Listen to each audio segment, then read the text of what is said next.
সাগর সারোয়ার মাছরাঙা টেলিভিশনের বার্তা সম্পাদক। প্রতিদিন শত সংবাদ আসত তার হাতে। বাছাই আর সম্পাদনা শেষে তা পর্দায় বুলেটিন আকারে উপস্থাপনের জন্য সে কি ব্যস্ততা তার।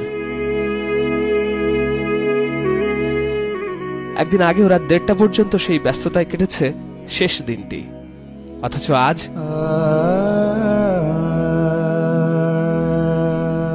সংবাদ যাচ্ছে সংবাদের মতোই।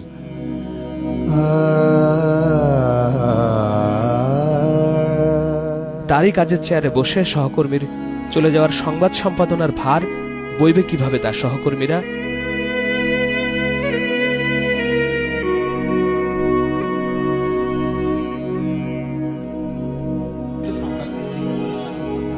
পাবনার ছেলে সাগর সারোয়ার ছিলেন জ্বালানি ক্ষেত্রের নামকরা সাংবাদিক। 1997 সালে ব্যাচেলর ডিগ্রি শেষে দৈনিক সংবাদ পত্রিকায় যাত্রা শুরু। একে একে কাজ করেন দৈনিক ভোরের কাগজ, যুগান্তর ও ইত্তেফাকে। গোল্ডেন রাইস নিয়ে আমরা কথা বলছিলাম। তো আমরা গোল্ডেন রাইসের দর্শক, আপনারা জানেন যে গোল্ডেন রাইসটা একেবারেই নতুন। 2008 সাল থেকে যোগ দেন জার্মানির আন্তর্জাতিক রেডিও স্টেশন ডয়েচে ভেলের বাংলা বিভাগে। এর আগে 2002 সালে ভালোবেসে ঘর বাঁধেন জ্বালানি ক্ষেত্রের আরেক সংবাদকর্মী প্রাণবন্ত উচ্ছল এটিএন বাংলার মেহরুন রনির সঙ্গে। এই তো কদিন আগেই 5ম জন্মদিন হয়ে গেল মেঘের। মেঘ সাগর আর রুনি দম্পতির একমাত্র সন্তান। জার্মানিতে প্রবাস সাংবাদিকতায় প্রাচুর্য থাকলেও তাতে ছিল না দেশ আর দেশের মানুষের সাথে সংশ্লিষ্টতা। তাই তো দেশের টানে আবার দেশে ফিরে আসেন সাগর, রুনি আর তাদের মেঘ। 2011 সালে বার্তা সম্পাদক হিসেবে সাগর সারোয়ার যোগ দেন মাছরাঙা টেলিভিশনে।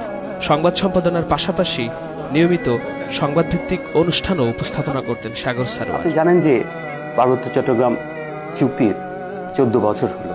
আজকের এই আলোচনার প্রেক্ষাপট এই 14 বছরের চুক্তি। মাছরাঙার বার্তা কক্ষের দারুণ ব্যস্ততা শেষে 58/A/2 এর এই বাসায় শ্রী মেহরুন রনি আর দুরন্ত ছেলে মেঘের কাছে ফিরে আসেন সাগর সারোয়ার।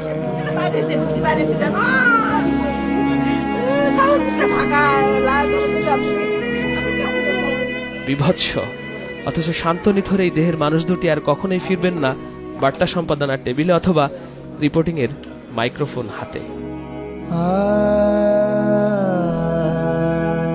খবরের মানুষ, খবরের জুটি রুনি আর সাগর। তোমরা এভাবে খবরে পরিণত হবে, সত্যি করে বলছি আমরা শুনতে চাইনি এই খবর, আমরা দেখতে চাইনি তোমাদের এই খবর।